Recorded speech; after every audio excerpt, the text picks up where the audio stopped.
Hi friends, இன்னைக்கு நம்ம உடைந்த மண்ஜாடி மூலமா கர்த்தர் எரேமியாவுக்கு சொன்ன தீர்க்க தரிசனத்தை குறித்து பார்க்க போறோம். இதோட பைபிள் ரெஃபரன்ஸ் எரேமியா 19ஆம் அதிகாரத்துல இருக்கு. கர்த்தர் எரேமியாவை பார்த்து, நீ ஒரு குயவன் கிட்ட போய் அவங்க கிட்ட இருந்து ஒரு மண்ஜாடியை வாங்கிக்கிட்டு உன் கூட ஜனத்தின் மூப்பரிலும் ஆசாரியர்களின் மூப்பரிலும் கொஞ்சம் பேரை கூட்டிக்கிட்டு கிழக்கு வாசலுக்கு எதிரான இன்னும் உடைய குமாரரின் பள்ளத்தாக்கில போய் நான் சொல்றத நீ அவங்க கிட்ட போய் சொல்லுன்னு சொல்றார்.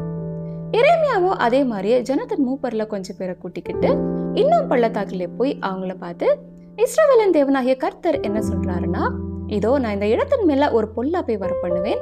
நீங்க என்ன விட்டுக்கிட்டு இந்த இடத்தை அந்நிய இடமாக்கி நீங்களும் உங்களோட பிதாக்களும் உங்களோட ராஜாக்களும் நீங்க அறியாத அந்நிய தேவர்களுக்கு அதிலே தூபம் காட்டி இந்த இடத்தை குற்றமில்லாத ஜனங்களோட ரத்தத்தினால நிரப்பி உங்களோட பிள்ளைகளை இந்த இடத்துல பாகாலுக்கு தகன பலிகளா தகனிக்கிறதுக்காக அதுக்கு மேடைகளையும் கட்டினதால இப்படி வர பண்ணுவேன். இதோ நாட்கள் வரும், அப்போ இந்த இடம் தோப்பேத்தென்றும் இன்னும் குமாரரின் பள்ளத்தாக்கென்றும் இனி சொல்லப்படாமல் சங்கார பள்ளத்தாக்கென்று சொல்லப்படும். இந்த நகரத்தை பாழாக்கி எல்லாரும் கூச்சலிட்டு நிந்திக்கிற நிந்தியாகவும் வைப்பேன். இந்த நகரத்தை கடந்து போகிற எவனும் இது எப்படி அழிக்கப்பட்டது என்கிறத அறியும் போது அவங்க அதிர்ச்சி அடைவாங்க. இந்த நகரத்தை உங்களோட பகைவர்கள் சுற்றியும் வளைந்து கொள்வாங்க.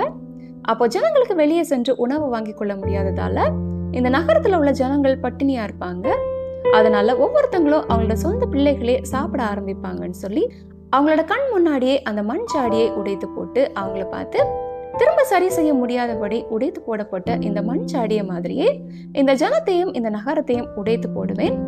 புதைக்கிறதுக்கு இடம் இல்லாததுனால தோப்பேத்திலே சவங்களை புதைப்பார்கள்னு சேனைகளின் தேவனாகிய கர்த்தர் சொல்கிறாருன்னு சொல்றார். ஃப்ரெண்ட்ஸ், இந்த இன்னும் பள்ளத்தாக்கு அல்லது தோப்பேத் என்கிற அந்த இடம் எருசலேம் தேவாலயத்துக்கு தெற்கே அமைந்திருந்தது.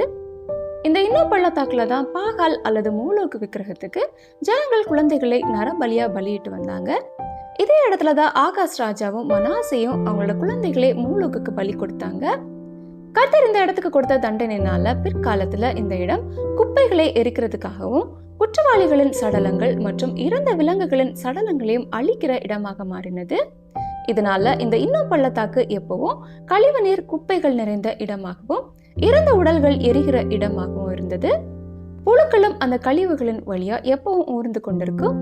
அதுல இருந்து எழுப்புகிற புகை ரொம்ப துர்நாற்றத்தை எழுப்புகிறதாகவும் மக்களை நோய்வாய்ப்பட வைக்கிறதாகவும் முற்றிலும் அசுத்தமாகவும் அருவருப்பாகவும் இருந்தது.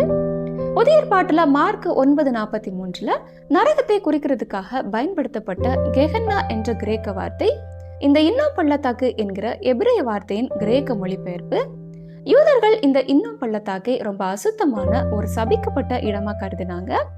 நரகம் எப்படி கொடூரமா இருக்கும் என்கிறத தெளிவா ஜனங்களுக்கு விளக்கி சொல்றதுக்காக இயேசு இந்த இடத்தை நரகத்துக்கு ஒரு அடையாளமா சித்தரிக்கிறார். இயேசு நரகத்தை குறிப்பிடும் போது அது நித்திய வேதனை அளிக்கக்கூடிய இடம்.